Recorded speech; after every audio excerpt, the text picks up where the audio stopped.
Welcome to this online course for corporate and business law. The purpose of this introduction is to give you an overview of the exam, also to discuss the materials which you should have in front of you and how to get the best out of those, so that once you've completed the course, you will be in the perfect position to pass the real exam. So, the material that you should have in front of you, you should have a set of course notes, which we will work through in order using the lectures on this online course. And you will see that as we go through, we annotate the same notes that you have in front of you to help bring them to life, to help explain the key elements of each area. Before we dive into the full detail of the material that you have, let's just have a look at the introduction section, which talks about the end result, your exam. It's always good to have an idea of what you're aiming for as you go through the course notes.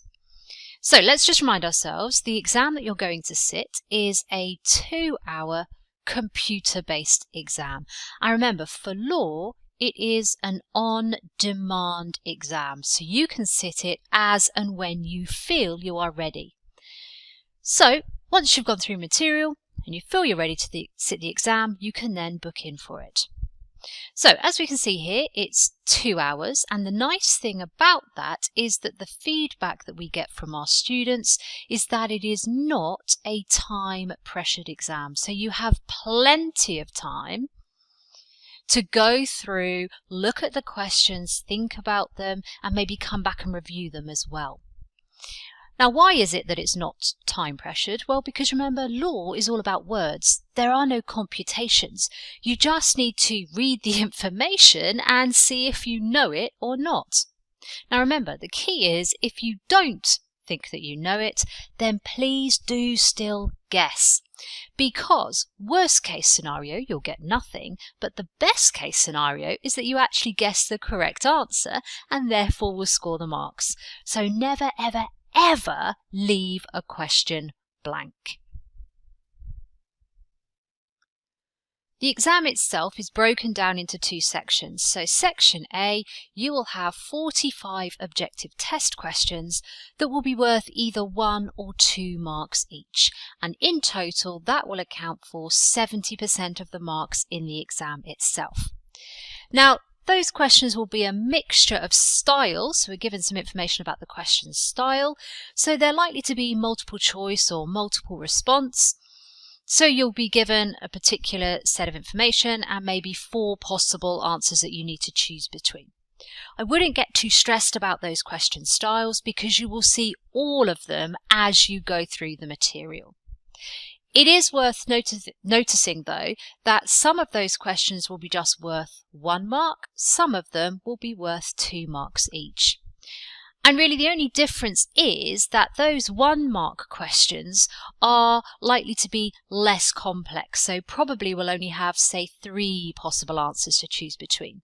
The 2 mark questions then will be more complex and therefore possibly more more possible solutions to try and choose, so maybe 4 to choose between.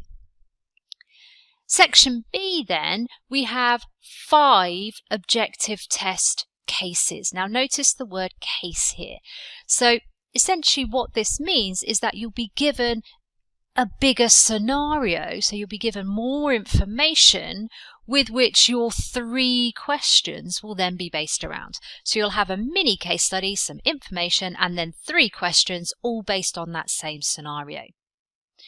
What does that mean? Well, Section A is really all about thinking about testing the whole syllabus.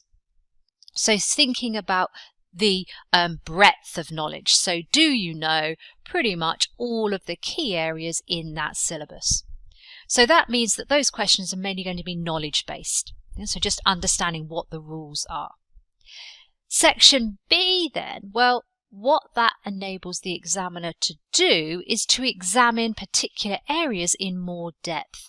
So not only testing your knowledge, but also being able to analyse and apply your knowledge to a particular scenario.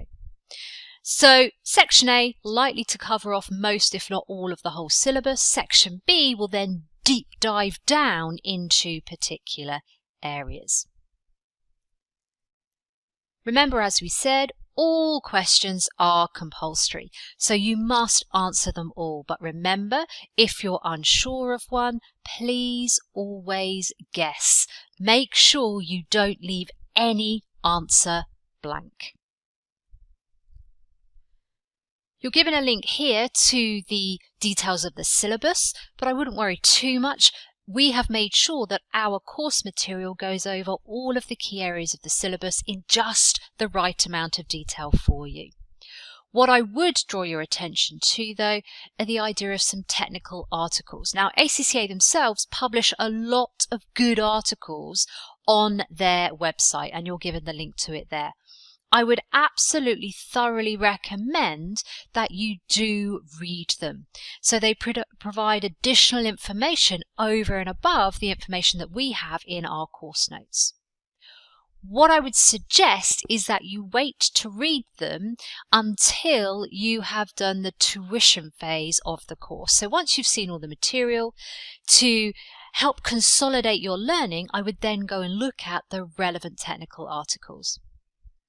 Please note, though, that some of these articles are fairly old. They were written quite a while ago. They're still absolutely valid because the technical detail of the law hasn't changed, but they were written at a time when the law exam was written. So you used to have to write a written answer in Section B.